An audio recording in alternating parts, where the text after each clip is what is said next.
الحمدللہ رب العالمین والصلاة والسلام علی اشرف الانبیاء والمرسلین نبینا محمد وعلی آلہ وصحبہ اجمعین، اما بعد۔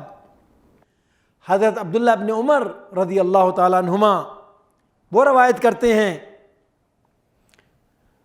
عبداللہ ابن عمر رضی اللہ تعالیٰ عنہ جب یہ روایت کر رہے تھے تو انہوں نے 3 بار قسم کھائی، پھر اپنے انگلیوں کو کانوں کی طرف لے گئے، فرمان لگے خدا کی قسم میں نے اپنے ان کانوں سے نبی اکرم صلی اللہ علیہ وسلم کو فرماتے ہوئے سنا۔ کیا سنا؟ فرمایا بے شک حجر اسود اور مقام ابراہیم جنت کے 2 یاقوتوں میں سے 2 یاقوت ہیں۔ اللہ اکبر! اللہ نے ان کا نور ختم کر دیا، اگر اللہ ان کا نور ختم نہ کرتا تو یہ مشرق اور مغرب کے بامین ہر چیز کو روشن کر دیتے۔ اللہ اکبر! کیا پتہ چلا؟ حجر اسود اور مقام ابراہیم کا جو پتھر ہے دونوں جنت سے زمین پر اتارے گئے۔ کون خبر دے رہا ہے؟ وَمَا يَنطِقُ عَنِ الْهَوَىٰ إِنْ هُوَ إِلَّا وَحْيٌ يُوحَىٰ۔ یہ ہمارا نبی، یہ ہمارا رسول خود کوئی بات نہیں کرتا بلکہ اس کی طرف تو وحی کی جاتی ہے۔ نبی اکرم صلی اللہ علیہ وسلم اللہ کے حکم سے اپنی امت کو ہی خبر دے رہے ہیں۔ اسی طرح ایک اور حدیث میں آتا ہے، امام بیہقی اپنی سنن الکبریٰ میں بیان کرتے ہیں، عبداللہ ابن عمر رضی اللہ تعالیٰ عنہما وہ روایت کرتے ہیں کہ نبی اکرم صلی اللہ علیہ وسلم نے ارشاد فرمایا، اگر حجر اسود کو عہد جاہلیت کے نجاستیں نہ چھوتیں، اگر حجر اسود کو عہد جاہلیت کی نجاستیں نہ چھوتیں تو جو بھی بیمار اسے چھوتا وہ شفا یاب ہو جاتا۔ اللہ اکبر! فرمایا زمین پر اس جیسی جنت کی اور کوئی چیز نہیں۔ اللہ اکبر! کیا شان ہے حجر اسود کی۔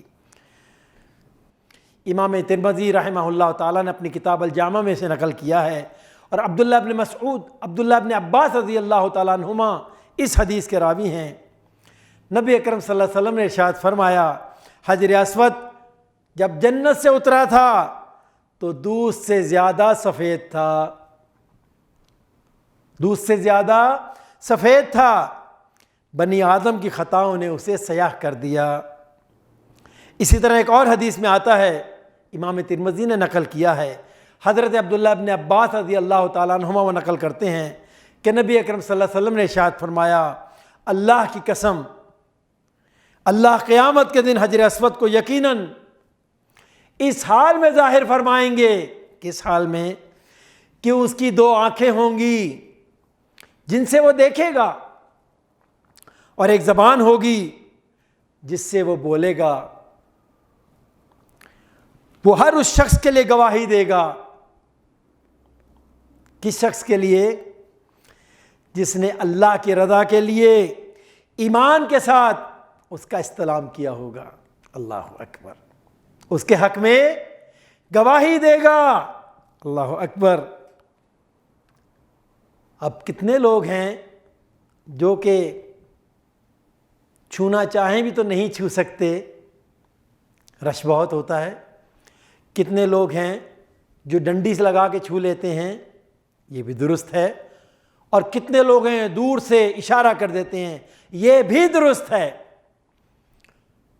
تینوں قسم کے لوگوں کے لیے بشارت ہے کہ یہ پتھر کل قیامت کے دن ان کی گواہی دے گا۔ اللہ اکبر! تو بات یہ عرض کر رہا ہوں کہ حجر اسود اس کی بڑی شان و عظمت ہے۔ اللہ تعالیٰ کی بارگاہ میں دعا ہے کہ اللہ تعالیٰ ہمیں شاعر اسلام کی قدر و منزلت دل سے کرنے کی توفیق عطا فرمائے۔ وآخر دعوانا ان الحمد للہ رب العالمین۔ صلوا علیہ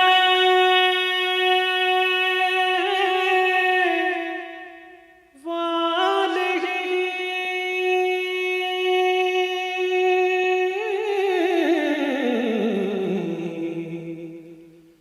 صلوا علیہ